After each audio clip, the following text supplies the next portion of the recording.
Yeah, this is just in. We got somebody caught on camera coming out of the graveyard carrying a bunch of bones. A lady with a bunch of bones coming out of the... Hello. So, I decided to do something special because the Astounding Arts and Crafty Crafts class is actually starting a week later than I thought.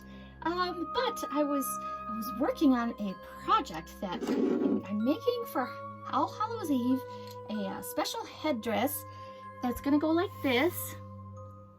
Ooh. Made out of bone. But you know, sometimes, as a good friend reminded me, bone can become brittle. If you just work with the bone by itself, it could fall apart from becoming brittle. So what we're gonna do is talk about a simple way to seal bones so that they last and they won't fall apart. And you'll find that, you know, it's easy to do, doesn't take them. Oh!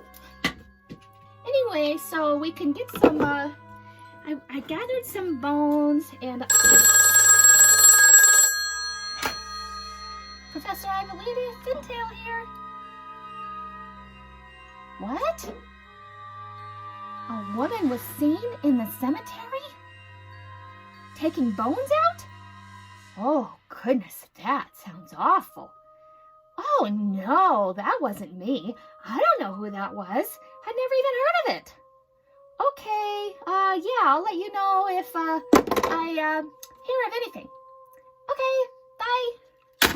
Oh, dear. Oh, just ignore that. So, if you have some bones for any sort of craft project that you're really interested in, all you need is some Elmer's glue, which is so totally safe and non-toxic, and water. I kind of had a lot of bones, so I actually bought a gallon of Elmer's glue, but you might not need that if, you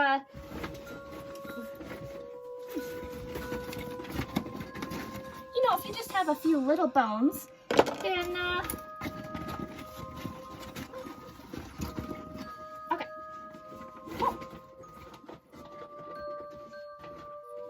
Oh. If you just have a few little bones, then you might not need a lot of Elmer's glue, but, as you can see here, I had kind of a lot. So we're going to talk about a simple way to seal bones, and it's perfect for All Hallows Eve time to talk about this. And yeah, so let's get to it. Oh, and also don't worry too much about getting haunted if you're collecting these bones. I know this is the time of year when the veil is a little thinner between the worlds, especially as we get closer to All Hallows Eve, but I'm sure you'll be fine and nobody will haunt you, so, you know, you'll be all right.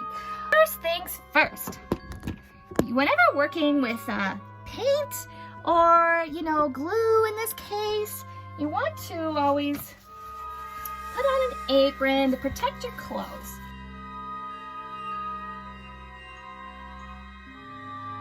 Okay, so we have a gallon of the glue.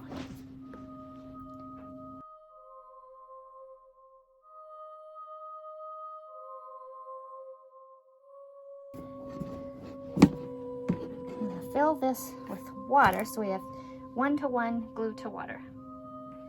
Okay, fill this with water.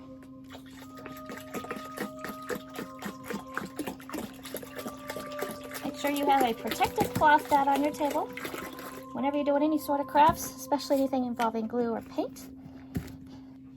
All right, now I'm gonna try to stir it.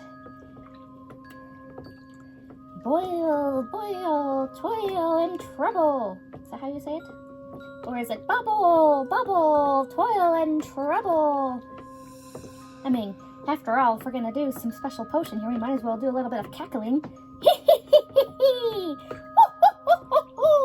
Alright, so we got 50% glue, Elmer's glue, and 50% water. I think we're just about ready. Boil, boil, toil and trouble. Now for the fun part. Ooh, this is like doing a big potion. Bone of my bone, flesh of my flesh. Oh, ha, ha, ha, ha, ha, ha. Boil and bubble, toil and trouble. Then it goes. Tis a proper witch's brew, if I do say so. Okay, so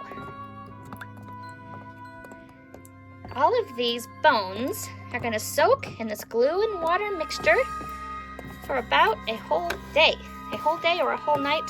My thought is I'll do it all day and then let it dry all night. So, wax paper is good because things don't stick to wax paper. So when you work with glue, you want things to dry on wax paper. Okay. All right.